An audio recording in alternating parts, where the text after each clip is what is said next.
Remember that our Lord Jesus said, more blessings come from giving than from receiving. The other versions would say it is more blessed to give than to receive. More blessings in giving. And this means in giving things, help, in giving time, in giving love. Hindi lang limitado sa mga material na bagay ang ibig sabihin ng giving. More blessings in giving. Dear Lord, we ask for a simple message, one that will touch our hearts and move us to doing the right things in our daily lives. Kayo po ang mangaral, turuan niyo po kami, at sa sandaling ito pakalinisin upang maging tama at mainam na sisidlan ng iyong karunungan ang aming isip. Guide us, take us by the hand, lead us. In the name of Jesus, your Son, we pray with thanksgiving. There is more blessing in giving because giving is commanded by God. Yung pa lang, blessing na kasi utos ng Diyos. Pag sinunod mo, naintindihan mo o hindi, alam mo man ang kauuwian o hindi, siguradong blessing yun. Kasi utos ng Diyos na tayo'y maging mapagbigay, palabigay. And giving is exemplified by God. Siya na ang nanguna, nagbigay ng halimbawa sa pagbibigay. John 3:16, for God so loved the people of this world so much that He gave. Ganun na lang ang pag-ibig ng Diyos sa sangkatauhan at ibinigay niya at ang kasunod na ang kanyang kaisa-isang anak. Ang pag-ibig ay nangangahulugan ng pagbibigay. At ang Diyos na ang nanguna at nagbigay ng ganitong halimbawa. Giving is exemplified by Jesus and other godly people in the Bible and even in our present life. Surely, giving is the best thing to do. In fact, Jesus gave the supreme sacrifice Himself. Ano pa ang pwede mong hindi ibigay kung ang sarili ay naibigay mo na? At dahil yun ang naging talab sa buhay ng mga mananampalataya. Sila rin naging palabigay. Acts 2:44-45, all the Lord's followers often met together and they shared everything they had. They would sell their property and possessions and give the money to whoever needed it. Hindi communism o socialism ang umimbento ng ganitong economic and social norm. Ang mga mananampalataya kay Jesus ang nagpasimula nito. Ang mga tunay na mananampalataya ay nagturingan ng magkakapatid at ang kulang ng iba ay ibinibigay nung may sobra at dumadating pa sila sa punto na nagbebenta sila ng mga lupain, mga ari-arian para itustos at ibigay sa mga nangangailangan. At ang kasunod na sinabi ng mga verses na ito, and the church grew. And the Lord added to their number daily those who were being saved. At ang kanilang preaching ay hindi salita, kundi gawa. At anong gawa ito? Pagbibigay sa kapwa. Sino nga naman ang aayaw na sumali sa ganyang uri ng kapatiran kung nagbibigayan at nagtutulungan? At ganoon na lang ang kanilang pagkaunawa ng kabutihan ng Diyos na dinaan sa pagbibigay ng kanyang anak na si Jesus, kaya ang bunga ng kanilang pananampalataya ay pagbibigay din. Kaya madaling malaman kung tayo'y tinatablan ng paniniwala natin kay Jesus, tayo'y nagiging mapagbigay. There is more blessing in giving because God promises to bless the giver. Hindi lang naman niya inutos, bagamat utos pa lang sapat ng dahilan para gawin, pero meron pa yon nakakambal na pangako na pagpapalain niya ang mga palabigay. Sa katunayan, sa sinabi ni Jesus na halimbawa o illustration nung paghuhukom sa dulo ng panahon, yun daw mga dadalhin sa kaharian ng Ama ay yung mga gumawa ng mabuti at nagbigay sa kapwa. Matthew 25:34 and 40, story ito ni Jesus. Then the king will say to those on his right, my Father has blessed you. Come and receive the kingdom that was prepared for you before the world was created. Whenever you did it for any of my people, no matter how unimportant they seemed, you did it for me. Lahat daw ng ginawang mabuti sa kapwa, ituturing ng Diyos na ginawa sa kanya, kaya siya ang magbabayad, magtutumbas, magsusukli, maggagantimpala.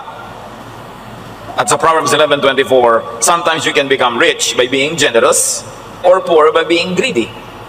Yan daw ang batas ng Diyos, na payayamanin ka ng iyong pagbibigay at maaaring pagdahupin, paghirapin ka pag masyado kang sakim at makasarili.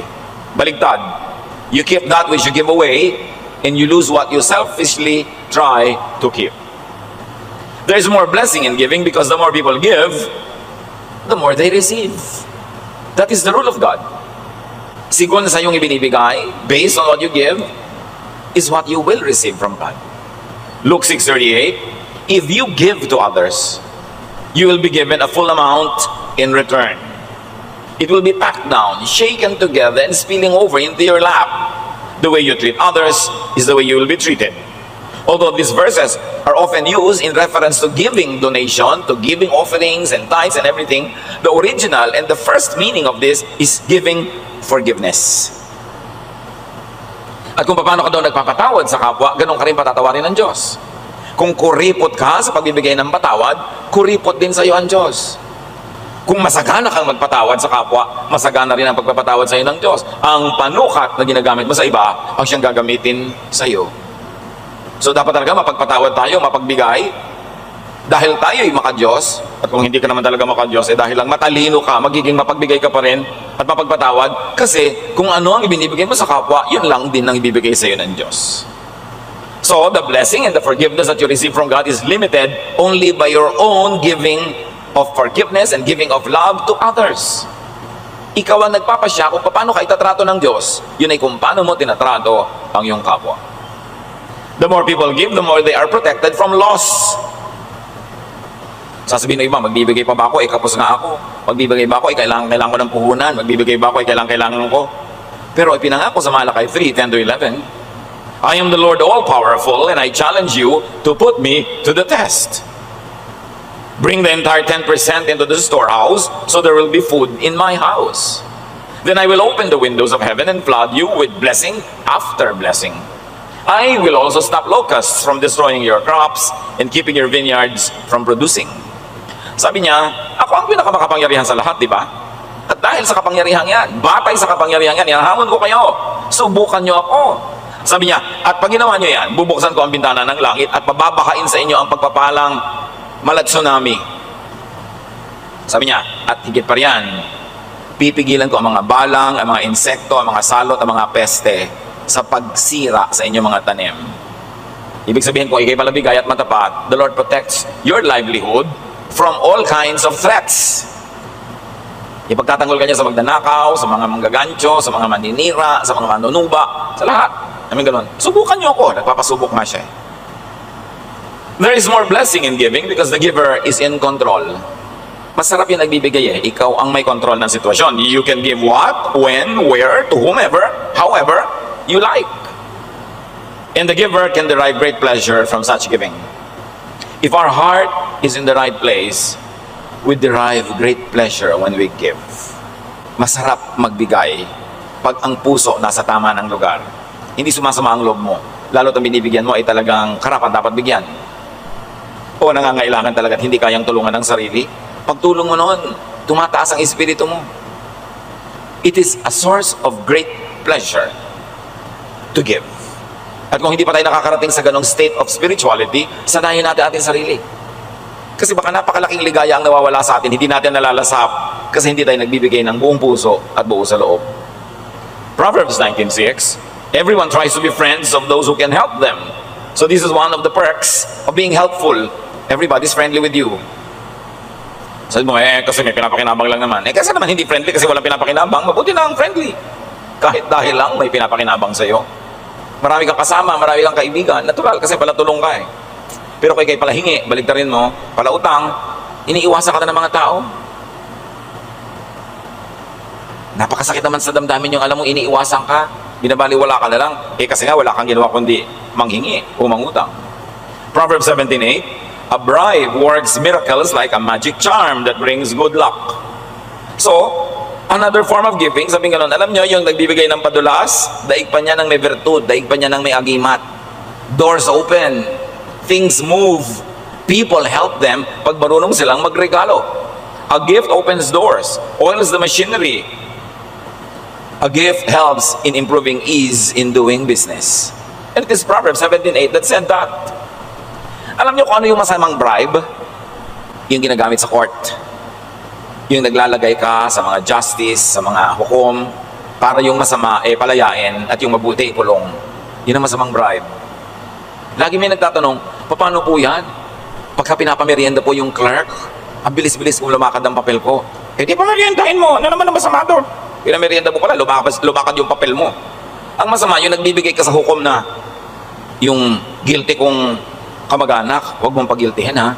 O kaya yung hindi guilty na itinakdal ko, yun ang pagiltihin mo. Heto ang bribe. Yun ang napakasamang bribe kasi merong napapahamak. Pero pakain ka lang naman ng clerk sa City Hall, binigyan mo ng turon. Ano na ba naman yun? Kahit nga hindi siya clerk doon masama na bang magpakain ng kapwa-tao? Sabi ng Proverbs 17:8, a bribe is a charm to its giver. As long as it is not to thwart justice, not to pollute correctness in the rendition of justice. Laging may konteksto ang mga verses. There is more blessing in giving because deeper happiness, deeper satisfaction is not in keeping but in giving. Parang pagka ikaw ay empacho na, yung ang dami-dami mong kinain, may indigestion ka na, the pleasure really is in making it go out of your system. It is in giving it up. There is great pleasure in letting go, especially of your biological processes. Ganon din yung mga bagay, may pleasure yung pagbibigay. Proverbs 11:26, people curse the one who hoards grain, but they pray God's blessing on the one who is willing to sell. Of course, the context is may gutom, people, traders are hoarding grain para taasan ang presyo, ayaw nila magbenta, at sa ganun daw mga panahon, sinusumpa ng mga tao yung ayaw magbenta, at idinadala nilang pagpalain pa ng Diyos yung nagbebenta, lalo sa mababang halaga. In other words, yung nagbibigay at nagdaramot, magkaiba na magiging trato mula sa mga tao, and the more giver the person is, the more siya ipapanalangin ng kapwa. Proverbs 11:25, a generous person will prosper. Whoever refreshes others will be refreshed. Napapansin nyo ba kahit sa mga kamag-anak, yung kamag-anak, kaibigan, kapitbahay na palabigay, siya ito hindi maubos-ubusan na binibigay. Yun namang maramot, laging wais, laging nang lalamang, siya naman yung laging kapos. O kaya ang dami-dami niyang naipon sa kanyang pagiging makunat, tapos isang dilubyo lang, ubus agad, wala lahat, bali-wala ang kanyang buong karamutang inipon. That is why giving is better than receiving. There's a very big problem with give me. Bigyan mo ako. Malaki ang problema niyan because people do not usually give. People do not usually give as you want them to. Pagka ikay pala hingi, palaasa, malamang mabibigo ka lang lagi. Kasi hindi naman laging ibibigay sa iyo ng tao ang gusto mong ibigay niya. So kung ang mode ng iyong buhay ay manghingi kaysa magbigay, maraming beses you will only be frustrated. Because people who ask, people who depend on others are bound to be frustrated. One other difficulty, kung nando ka sa receiving end at hindi sa giving end, recipients are not in control. In fact, recipients could be controlled because recipients could get indebted. Pag ikaw ang nagbibigay, para ka ng boss. Ikaw ang nagbibigay kahit na hindi nakakatawa yung joke mo, tawanan ng mga tao kasi may regalo ka, may bigay ka. Pero kung ikaw yung binibigyan, baligtad. No? Wala kang control. Kung ano lang ibigay sa'yo, kung kailan ibigay, magkano ibigay. Tapos, nakatali ka, may utang na loob ka. May utang ka na pera, may utang ka na bagay, at may utang na loob ka pa. Proverbs 22:7, the borrower is slave to the lender. Ang nangungutang ay alipin ng nagpapautang. Kahit pa nagbayad ka na, o kahit nagbabayad ka, o kahit matagal ka ng bayad doon sa utang mong pera, paano yung utang na loob? Kaya mamimili na rin lang tayo. Saan ako pupwesto? Sa nagbibigay o sa tumatanggap? Mas maraming kaligayahan, mas maraming kalayaan at kasiyahan yung nagbibigay kaysa tumatanggap. Kaya dapat ang tao, sa abot kaya ng lakas, maging masigasig na kumita para hindi siya manghingi at kumita ng sobra para siya pang magbigay. Dapat sikapin ng tao na hindi siya palaasa. At kung umaasa man siya paminsan-minsan, hindi lagi. At kahit siya umaasa at nabibigyan, nagsusukli siya kahit paano. Hindi yung pagka nagsalita yung nagbibigay sa'yo, para ka ng pinitpit na luya, wala ka nang masabi. Bow ka na lang ng bow kasi get ka ng get. It's not a dignified way to live, to be receiving all the time, unless you're too old, too young, or too sick. And I always emphasize that. Pero ang dami-daming malalakas ang katawan, palahingi. Sila pa yung malakas gumastos, sila pa yung tampurista pag hindi nabigyan, at sila pa yung maluho. Ephesians 4:28, if you are a thief, quit stealing. Be honest and work hard, so you will have something to give to people in need. Kung dati kang nagnanakaw, tumigil ka na ng pagnanakaw. Baliktarin mo ang buhay mo, maging malinis ang iyong kalooban, maging matapat ka, magtrabaho kang mabuti, para yung kailangan mo, ikitain mo, at higit pa riyan, sumobra pa sa kailangan mo ang kita mo para may maibigay ka naman sa mga tao na nangangailangan, mabaligtad naman. Yung dating ikaw lagi ang binibigyan, gawin mong ambisyong ikaw naman ang makapagbigay. Gaano karami sa mga binibigyan na tumihingi ang may ambisyong sa pinakamadaling panahon, sa abot ng aking makakaya, babaligtarin ko ito. Ate, bigay ka ng bigay sa akin sa pag-aaral ko. Tatapusin ko agad ang pag-aaral ko, o di ko man matapos ito, pag nagtrabaho ako, susuklian naman kita, bibigyan kita. Pagpapahingahin kita. Kuya, ikaw ang gastos ng gastos sa mga magulang natin. Kasi wala akong kaya ngayon. Pero ang ambisyon ko, makapagtrabaho, makapagnegosyo, kumita para makapagpahinga ka naman sa pagbibigay at ako naman ang magbibigay. Pero maraming tao baligtad. Pagka may kuya o ating nagsimulang magbigay, hanggang kamatayan na yon. Mapapasubo ka na ikaw lagi at ikaw lagi at ikaw lagi. Kasi yung iba, iaasa na sa'yo. Sabi, ay mayaman naman siya, ay may pera naman siya, maluwag naman siya sa buhay. Hindi yun ang point. Ikaw ba? Natulungan ka ba nitong tinutulungan ng kuya mo? Pinalaki ka ba ng magulang nyo? Pinalaki ka ba ng mga taong ito? Tinulungan ka ba? Yes. Therefore, magsukli ka rin. Kahit na may nagbibigay na sa kanila na mas mapera sa'yo, ikaw may obligasyon pa rin magbigay. Dapat ang obligasyon ng tao, lalo't nakatanggap, ibaligta rin yun at siya naman ang makapagbigay. Hindi yung lagi na lang na iaasa mo. Exempted ka na dahil lang mahirap ka. Receiving what you do not earn or you do not deserve is stealing. Alam mo, tanggap ka ng suporta mula sa iyong tiyo, tiya, ate, kuya, kung sino man. Deserve mo ba? Bakit ka naman sinusuportahan? Dahil ang aga mo nag-asawa, nagkaroon ng mga anak, tungkulin na nilang suportahan ka? Bakit? Tinulak ka ba nila mag-asawa? Tinulak ka bang magkaroon ng anak ng maaga? Nagkaanak ka na maaga, di maghanap buhay ka para buhayin mo yung anak mo. Hindi iaasa mo sa iba. Yung umaasa ka sa iba na hindi mo naman deserve, hindi mo na-earn, hindi mo itinanim, tapos umaani ka, stealing yon. Because you don't deserve it. It is not rightfully yours. Receiving what is wrongfully acquired, and receiving when the giver unwillingly or unjustly suffers when giving to you, that is stealing. Yung kuya mo na sana'y nakakapanligaw man lang, nasa edad na, pwede na makipag-date, hindi man lang makapag-date dahil hingi ka ng hingi. Stealing yun. Ninanakaw mo yung kaligayahan niya eh. Ninanakaw mo yung budget niya. Tapos ikaw wala namang ginagawa sa buhay, hingi ka ng hingi. Dapat ang mga tumatanggap, ang ambisyon, pagpahingahin yung nagbibigay. Hindi yung nagpaplano agad, ano kaya hihingin ko next month? Ano kaya susunod kong hihingin? Bakit? Ano ang tanim mo? At kung minsan nagtanim ka lang naman na isang buto, 3 kaing na yung naani mo, di ba parang sobra na yon sa tinanim mo, yung inaani mo? Nagawan mo lang ng kaprasong mabuti nung unang panahon, habang panahon ka na ngayong umaasa at humihingi, hindi na katumbas ng ginawa mo sa kanya, yung ginagawa niya sa'yo, pag ninakaw na rin yun. Dapat nating expand ang ibig sabihin ng pagnanakaw. Yung hindi mo kinita, hindi mo deserve, tapos nagpupunta sa'yo, ninakaw yun. At sabi ng Ephesians 4:28, stop. Tigilan ng ganyang bagay.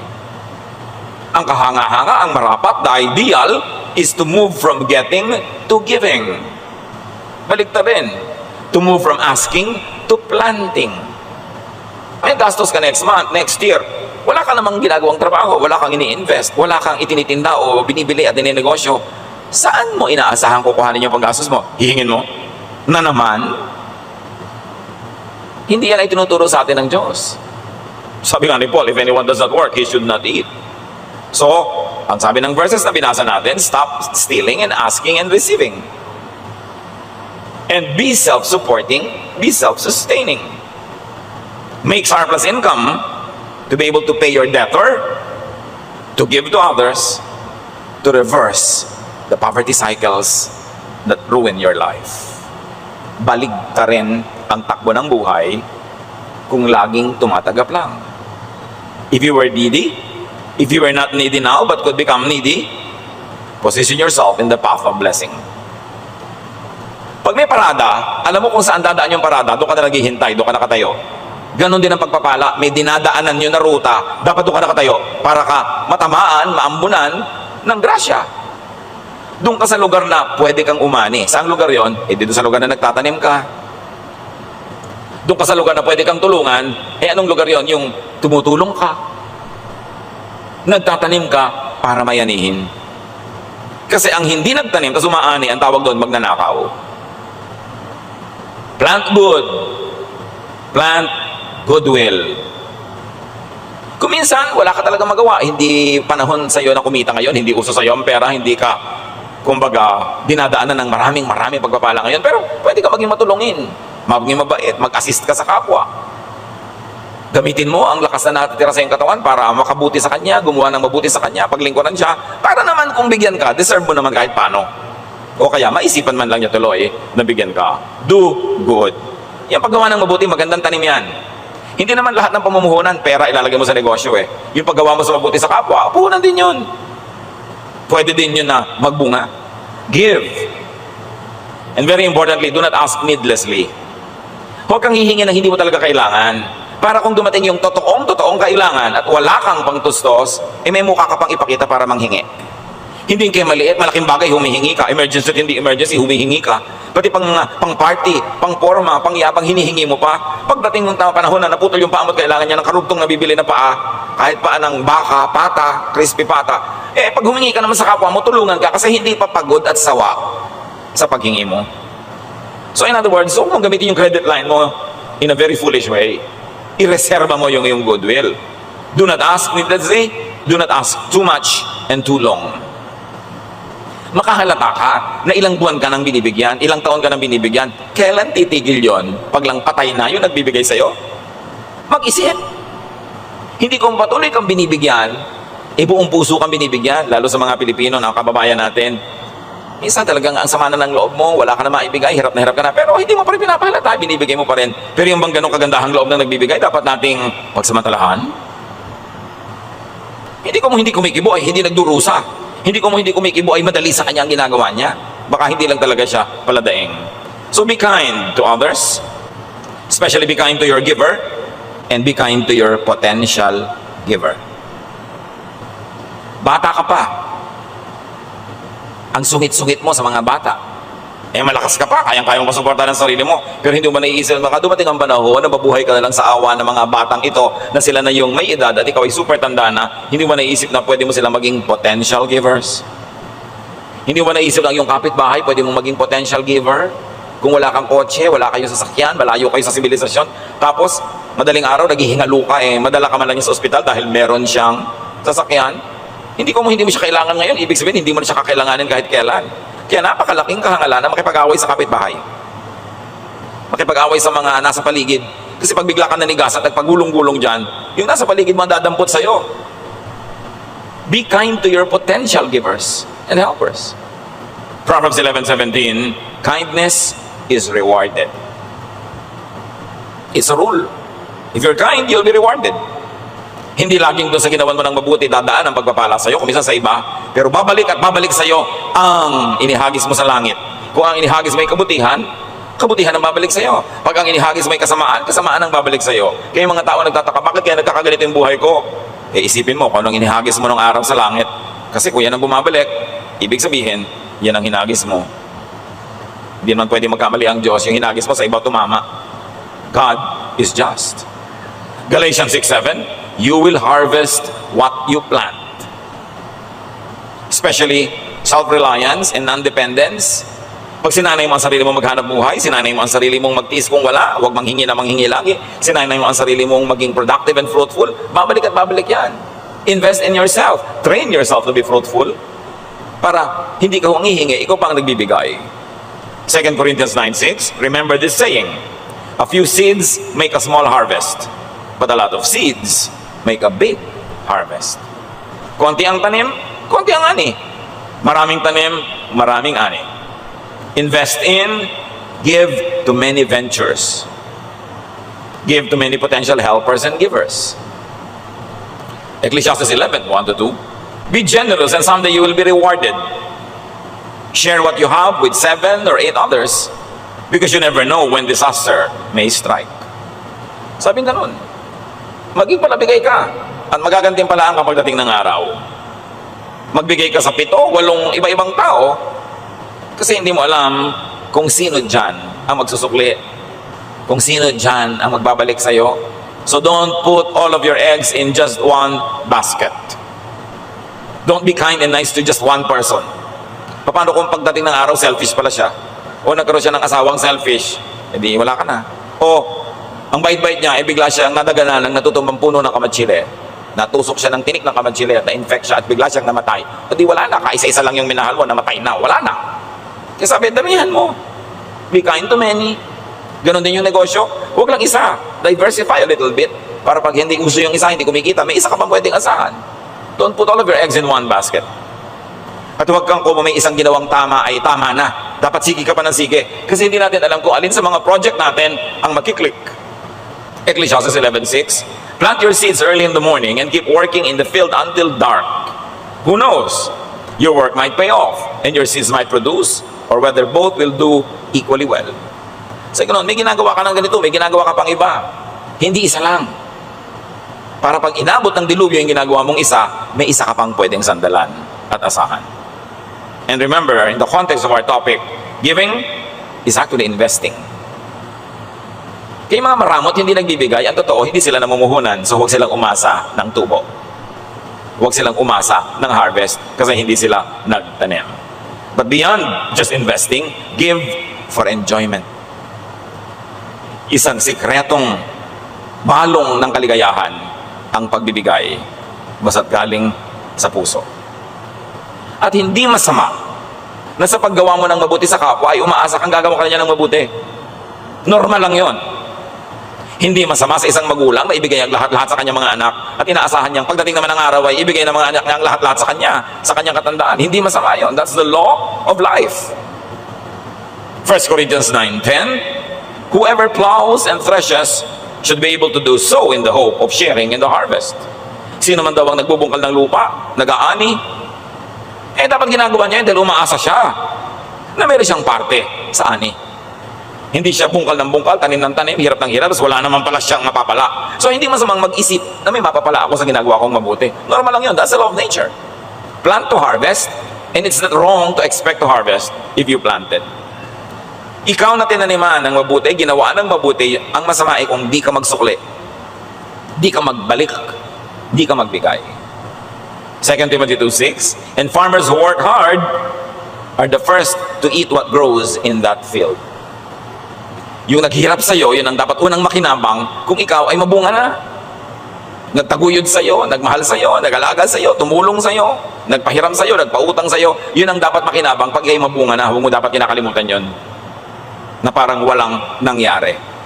Maraming mga kapatid, matapos paghirapan na tulungan ng kanilang mga ate, mga kuya, maging ng kanilang magulang, oras na nagkaasawa na, nagkaka-amnesia.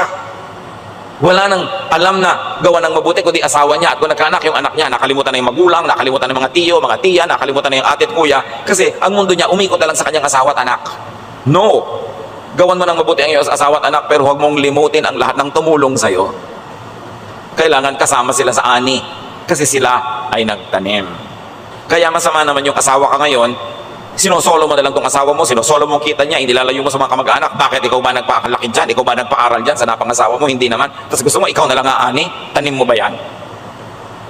Dapat ang tao lumalagay sa lugar. Hindi mo ipinagdaramot yung asawa mo sa kanyang mga kamag-anak. Hindi puro kamag-anak mo lang nakikinabang, yung kamag-anak ng asawa mo, puwera na. Lahat ng tumulong sa inyo, kaysa lalaki, kaysa babae, pare-pareho yung susuklian. Dahil lahat ng nagtanim, sabi ng Diyos, dapat umani. Receiving without giving back does not complete the cycle of receiving and giving. It does not complete the circle of life. So be grateful, be generous to those who help you and who are still helping you. Beneficiary, give back to your benefactor. Recipient, give back to your giver. Give to others, even to those who have not given to you, so that you could start another cycle of planting and harvesting. Kung meron tayo dahil pinapauso, yun yung pagiging mapagbigay, hindi pagiging maramot. Kasi kung minsan, pag naging madamot ka, yan ang kokopyahin ng lahat. Lahat madamot na. Pero pag may nagbigay, lahat naman nagbibigay din. Magpauso tayo kung ano yung mabuti, kung ano yung maganda. And those who are blessed should expedite becoming blessings themselves. Pagka ikaw ay tumatanggap, dalian mo yung panahon na matatapos ang pagtanggap mo para mabaliktad mo na ikaw naman na magbigay. Dapat goal natin yon. Ang aking pangarap ay tumigil umasa, tumigil humingi. Kundi mabaligtad dito, ako naman ang makapagbigay, ako naman ang pwedeng asahan. That is the circle of a godly life, from receiving to giving. And that is what God would like to see happening